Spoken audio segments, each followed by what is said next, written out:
Hi, Simon. Thank you so much for coming on Authentic AI for Entrepreneurs. I'm so excited to have you on the Hey, show. Kinsey, thanks for the invite. Yes, and I did already introduce you just a little bit in the intro. I'd love to hear from you. Who are you? Tell us a little bit about yourself. Yeah, look, to use one of your words, I'm a solopreneur. I am an AI advisory here in Australia. Predominantly work tier two banks and insurance companies, but also a broad cross section of others, companies in transport, in education, local government, right across the board. And I try to be a bit of a LinkedIn influencer, and I use that word try really hard. As many solopreneurs would know, sometimes it's a little bit publish or perish. So yeah, I stay pretty active. Okay, I love that. Publish or perish. I'm going to Yeah. use that in the future, but I love that so much. I can't wait to chat about AI stuff with you. But before we dive into all the nitty gritty Mm. tips, I always like to kick off the conversations by asking, how did you start to dip your toes into the world of AI? Yeah. What has that journey looked Yeah. like for I you? don't know that too many people leave school and kind of go, I want to be an AI. It's a little bit like for the customer experience. And that's where my career has predominantly been. So Mm. 35 plus years in customer experience, but predominantly contact centers all over the world. And probably 10, 12 years ago, I really started to track AI just as a hobby interest almost. I'm a nerd and a proud nerd. And I was tracking AI, but it really never delivered on the promise for customer experience. It wouldn't do the super fantastic things we wanted it to do. And then Mhm. a few years ago, as generative AI just started out, even when it was GAN models and then really early large language models, I started Mhm. to see the real potential for what it could be.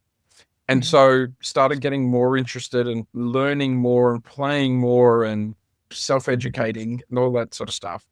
I remember telling my wife that I was going to leave what I was doing and just go full time into AI, whatever that looked like. And she told me I was insane because nobody was talking about AI. Nothing was happening in that field. And about 6 weeks later, ChatGPT launched to the world, and the world Mhm. collectively lost its mind. And off it went. And suddenly I was just getting asked by people, hey, you know a bit about this. Can you come and talk to us? Can you come and talk? Before I knew it, I had an AI advisory, even though that wasn't even the plan. I love that. I know, I feel like a lot of people have that experience in the world of online digital marketing. I remember even after I turned toward it and embraced it and stuff, I was still hearing people say, "Oh, it's just a Yeah, fad," or there's still the AI haters out that's there, right. Yeah, definitely my this is the audience as modern TikTok. well. It'll go away. And I'm like, actually, TikTok hasn't gone away.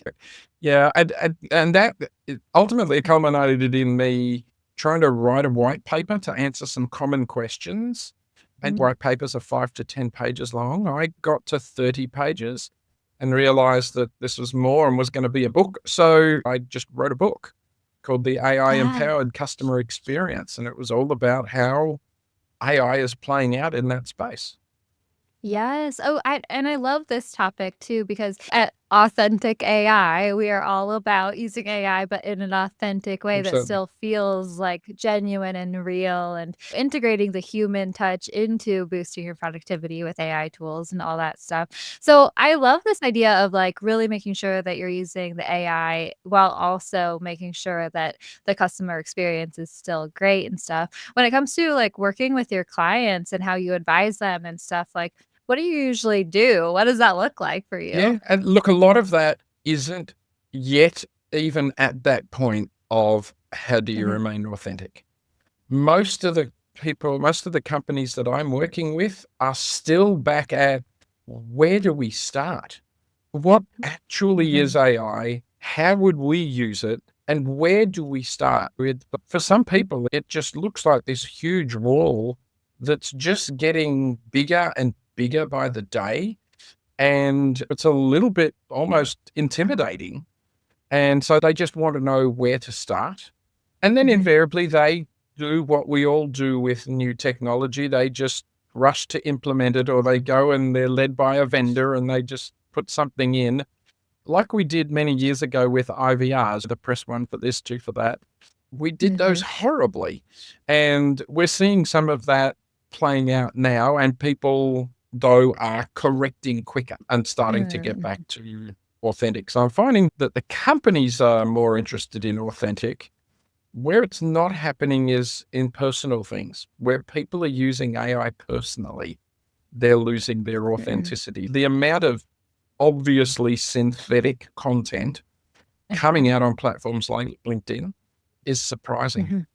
Yeah, second that just outlook because for sure that's one of those things that I just keep trying to shout from the rooftops for my brand because exactly, it's a little surprising sometimes how people are just putting out this content that is crappy and it's but guys, it's almost like did you not realize what kind of crappy content looked like or are you just like new to using the tool? I think it's so easy firstly to get caught up in the shiny object Yeah, syndrome of, "Oh my gosh, this is yeah, amazing that's and perfect, and I love it."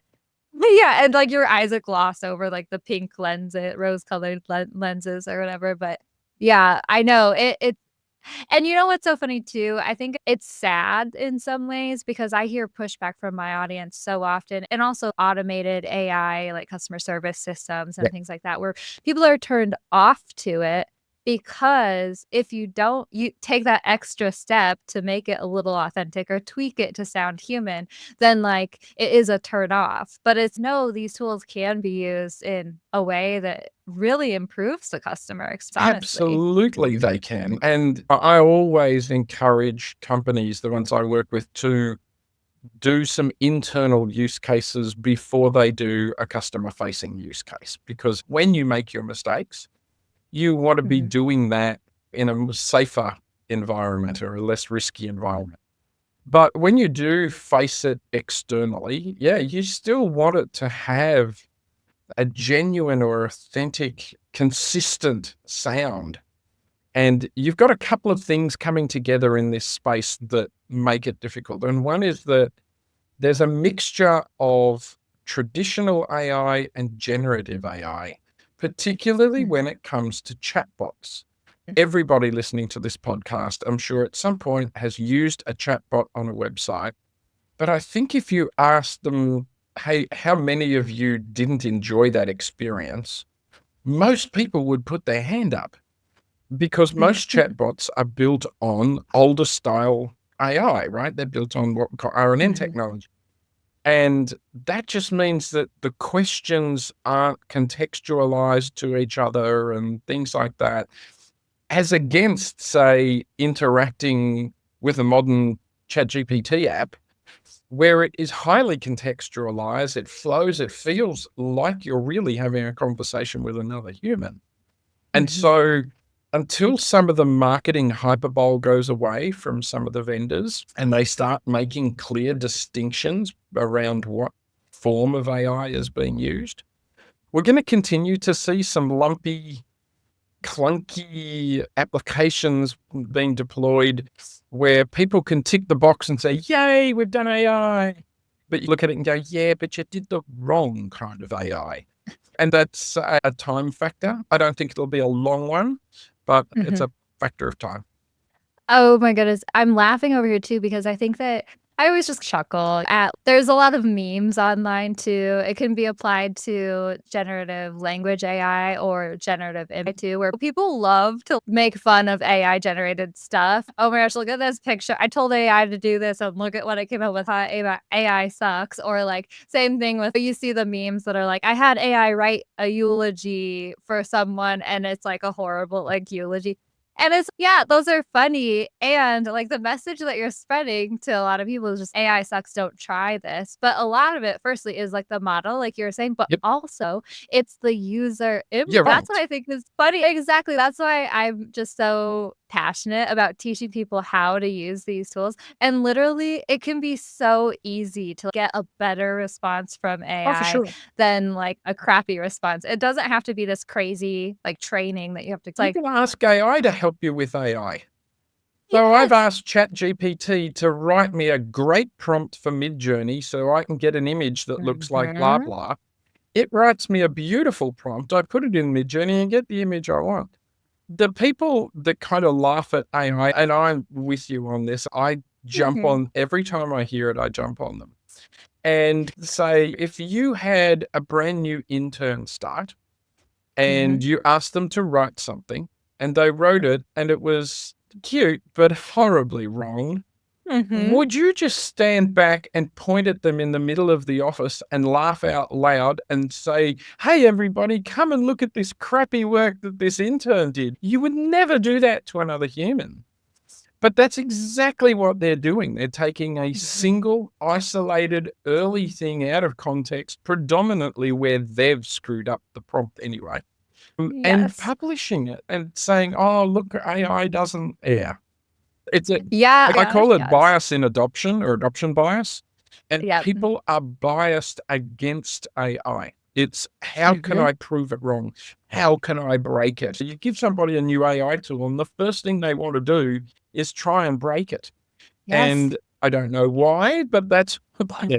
And that's like the negative approach, and you can waste hours doing whatever, having fun with it that you get a chuckle out on the back end, or you could actually use these tools in a productive way. I always brag a little bit, tout myself a little bit, where I did the math and I'm saving 3 hours a day, 15 hours a week, and 70 hours a month using these tools. And it's insane. That's why I'm like just shouting from the rooftops. I'm like, guys, let's use these tools and you can figure out how to make them work for you. Right. Yeah, So let's talk absolutely. about some of those actual ways that you are using AI tools or your clients are. Like, what are some of those everyday business applications that you're Oh my loving for god, for AI me, tools? I have a heap, and I pivot just for my general language stuff, I pivot between ChatGPT and Claude. If I'm I find if I'm trying to do summarization or really getting into deep stuff, I prefer Claude. But if I'm trying to do ideation, trying to be really creative, I find ChatGPT works better for me around that. I use Perplexity in place of Google now. I hardly ever Google anything anymore because Perplexity just does a whole lot better job for me. A couple of specific ones that I use, I have a tool called Brand Ninja. It's an AI tool. And what Hmm. it's designed to do is go and look across the internet, find stories that are in the realm of the area, and this is for the solopreneurs, in the area that, I work in, and bring back content and even draft it up as a LinkedIn post. Now, every Hmm. time it drafts it up starting with, imagine a world where, let's delve Hmm. into a world of, and so I never use that half of it. And Hmm. I've tried to train it and I just got frustrated, but I still use it to do the scouring for me. But then I can look at it and go, "Hey, that's really interesting. That reminds me of something I saw the other day. I can tie those things together and here's a great post," which I then go and write. Another tool that I use, because like you, I have a mini cast, and as I call it, there's a great little AI tool that you just drop your podcast into afterwards, and it levels up everybody's microphones. It levels down the Hmm. music if that's playing in the background, and it does all of that for me while I go and have a coffee or do whatever. Yeah, there's a heap of tools, but even some of the free tools, I don't think people think about what they can do. And if you'll indulge me, I'll give you a practical experience. Love it. So I ran a little experiment on LinkedIn about a month ago, and I Mhm. ran the exact same post every day for 5 days at 4 p.m. The image was the same, the text was the same, except the word Monday, Tuesday, Wednesday, Thursday, and Friday in the middle of the post. And Mhm. all I asked people to do was, if they saw that post, was like it. So I could try and figure out what the algorithm was doing. And at Mm. the end of it, of course, I had a couple of hundred likes per day on the various posts. And I wanted to do some analysis with that data. So I went onto LinkedIn, opened up each post, and looked at who had liked it, but there was no way to export that data from LinkedIn. How am I going to sit here and write down 200 names? So I just started screenshotting. And for each post, I had maybe 10 screenshots. So I Mm. threw them into Claude and said, "Hey, from these screenshots, give me a list of names and whether they're a first, second, or third connection in a format that I can put in Excel. Bang. There's the list in Excel. So I drop them into Excel. Now I have an Excel spreadsheet that has a Monday, Tuesday, Wednesday, Thursday, Friday tab. I get that entire spreadsheet, throw it into ChatGPT and say, I want you to do data analysis. I want you to tell me how many people saw posts once, twice, 3 times, 4 times, 5 times. Don't double count them. And then I want you to graph for me on a day-by-day basis how many of the people that liked it were first, second, and third in a stacked bar chart. GPT did it for me in, I don't know, maybe 60 seconds. Probably wasn't even that, actually. It was probably 30 seconds. All of the data that I wanted in a matter of minutes that otherwise would have taken me hours. So people often say, oh, how many hours a week do you save? Like you were talking about. And I keep saying to them, I don't know, because I don't think about it that way. What I Mhm. find is that AI gives me the ability to do things that I otherwise just wouldn't have done because they would have been too hard, just too painful, Mhm. or things I hadn't even thought about doing. It's, oh my God, yeah, Yep. I could do this. Wow, hang on, I Yeah. can do this way. And off it goes. I love that example so much. Okay, I have to ask you specifics about that real quick, or I'll come back around Yeah, to that. But first, I just have to say too, I always share that too. The numbers that I did the math for are like the average time that I save on like my regular tasks in my business. But I always share with people, it's not also including like the tasks that I'm doing with AI, but it's also taking into account the time that I'm not yeah, wasting because AI is helping me not waste time, yeah, like blasting through writer's block or going on a tech forum to try to find a code for something for my website or like things like that also help. And I love too that you just brought up there's things that you wouldn't have done that you would have given up yeah. on or just forgotten about if you didn't have an AI tool It would have too. just been too hard. So great. Yes. Okay, let's talk real quick about, like, how ChatGPT did that because 'cause I'm always loving to get into specifics and stuff. Firstly, it took me a while to realize this, and actually it took a guest telling me that you could do this. Did you know that ChatGPT can actually spit out files for it could have created an Excel file for you that you could have downloaded and stuff. What? Yeah. That's why I like to get into specific things because 'cause I'm like, "Wait, how do you do that? Wait, that's a thing? That's so cool." Okay, tell me about this bar chart. What did it look like when ChatGPT generated a bar chart for you? You've done Yeah, that look, before. it just looked like a normal chart. I Okay. tried copying and pasting, but the format wouldn't render right and I couldn't change the colors of Okay. the things. And so in the Right. end, what I wound up doing was it gave me the bar chart and I said, now give me the underlying data for the bar chart. And I just copied and Okay. put that into Excel. And then I really drew the bar chart the way I wanted it before I showed it Mhm. online or in a presentation. So it Uh, will do it. But the thing that people need to keep in mind is that tools like ChatGPT and Claude in particular are large language models. They're not large mathematical models. mm. So, yes, they Mhm. will do some of this stuff for you.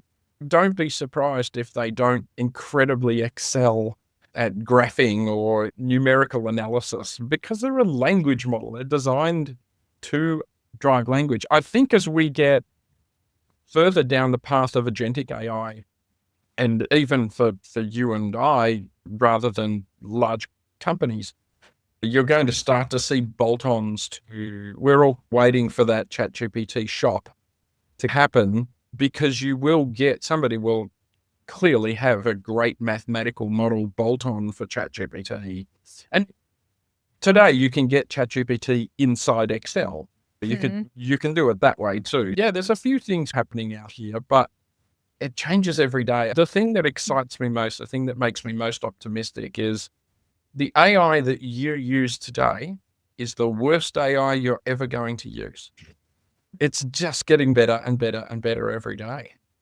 Totally. And guys, don't let that intimidate you because we can start dipping our toes in now and learning and evolve with the tool. Oh, yeah. That's another one of those messages I keep going back to. But oh, okay. Quickly, I just wanted to ask because I know you're into this side of things. Do you have any specific tools that might make sense for like a solopreneur or a small business owner to use when it comes to that customer like experience chatbot situation? I know you work with a lot of bigger companies, but I wasn't sure if you had any of your favorite go-to tools for that sort of No, thing? look, not really. There are so many players in that market and Mhm. more coming up each day.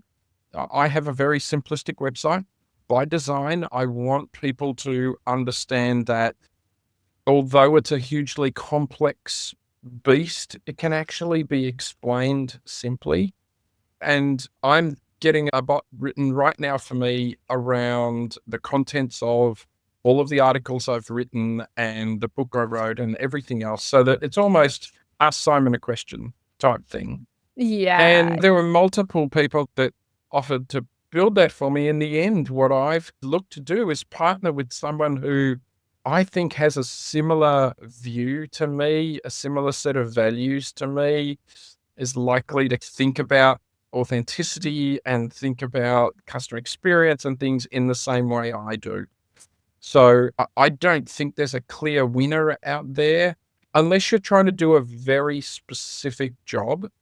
But if it's Mhm. just for a solopreneur and they're not looking to spend $13 million to implement something, no, I would say find someone to partner with that you like and don't rush. Mhm. Talk to a few different people, find a few different things. The first tool you come across may be the best, but it might not, right? It might look sexy, but and there's plenty of fun things going on. I have AI backing up my mobile phone, not backing up, but it's connected to my mobile phone. So when people call me, they don't get voicemail anymore if I don't answer. It goes through to my assistant, Lucy. And Lucy says, "Hey, I'm Simon's AI assistant. Do you want to book a meeting? Do you want to leave a message? What do you want to do?" And What? if That is they so want to cool. book a meeting, then Lucy texts them the Calendly link so they can just click on it and find themselves a time. And I'm working with those guys to try and enhance what Lucy can do so that I have a full AI assistant sitting there. And I tell you right now, the Lucy thing is free. There's a Yeah. freebie version that will do some of this. Doesn't even require a paid subscription to get to higher level stuff, of course. Try out some of the free tools first, and that'll give you an idea of what you Yeah, want to do. for sure. Do you happen to can you recall the name of the tool that you use for that Oh, or yeah, it's the tool is called Lucy, and Okay, it's from an perfect. Australian company called Curious Thing. I Okay, don't mind plugging them because I'm using their tool. yeah. So, yeah, the tool's out there. Cool. Okay, awesome. Thank you for sharing that. So I did want to ask you too, because you are a host of an AI podcast, guys. It's AI in 5 is the name Oh, of nice. the podcast. And guys, I was on it. It's only 4 episodes, so you better believe I was like talking as fast as I Yeah. could, like a Gilmore girl or something. But okay, so I know you interview so many people about AI tools and stuff. Can you share any interesting things that you've heard from your guests, and what are those interesting topics you're thinking Yeah. about? Look, I kicked off the series and I'm talking to solopreneurs. To be true to your show, I'm going to be authentic. I kicked it off Mhm, as a way of generating content. mhm. Once again, puts me in the seat of content provider. Who's the go-to guy for that type of Yeah. thing? But what I found along the journey, and I'm up to, I think yesterday I recorded episode 49 or episode 50, is I am getting more out of it myself than I think my Mhm, audience is. And that's really self-indulgent, but I'm just loving the diversity of conversations that I'm having. So mhm. you and I talked about authenticity and AI, and I love that. The one right after you was with someone in the military, and we were talking about the ethics behind swarming drones on various things. And one Yeah. drone saying, "I think I found a target." Two or three other drones have to fly over it and agree that it's possibly a target before they even send it back to a human to say, "Do you want us to prosecute?" Things like that. I had a great conversation with a woman around where we're going with driverless trucks. I've had conversations around the how we're using AI to synthesize new drugs, what we're doing in the bioscience and medical fields. I had a conversation with someone around robots in the orchard of having drones fly up and pick apples at their perfect moment of ripeness. It just The thing that's getting me most is the incredible spread that AI is having, and it's Mhm. touching every industry. I am yet to find an industry where AI can't assist in some form, and that might be vision-based AI, that might be traditional, like a linear regression model or something, or it's generative text, generative image, generative video. The opportunities are just incredible. Oh my goodness, I cannot wait to go back and binge all of your previous episodes, and because too, I love the concept of AI in 5 as well, because it's one of those things where I'm so curious about that, and can I afford to spend, like, 30 minutes to an hour listening about, like, an entire episode, like, about all these different things? No, but 5 minutes, it's like you get a taste of it. "Oh, do I want to learn more?" Then maybe I'll Yeah, but there's a yin and a yang. Sometimes I'm having uh-huh. these conversations and it gets to 5 minutes and I have to say, "Well, that's 5 minutes." And I'm thinking, "I really want to talk to you for another half an hour." Yep. There have been some where we finished recording and then we stayed on the call for another 20 minutes and I just shot Mhm. questions at them. But yeah, it's a fun format. Oh my goodness. I love that so much. Thank you so much for coming on this show, Simon. Can you please share with everyone how they can connect with you and listen to the pod and all that stuff? Because Yeah, I look, know the they'll want to. simplest way to connect is through LinkedIn. I think there's only one Simon Kriss that does AI things in Australia. So you should be able to find me, or on the website, simonkriss.ai. It says who I am and what I do in one foul swoop. And then, yeah, you'll find links. You can also find the podcast on YouTube just by looking for AI in 5 minicast, and you'll find it. Awesome. Thank you so much. I've loved our combo. Yeah, me too. It's a lot of fun.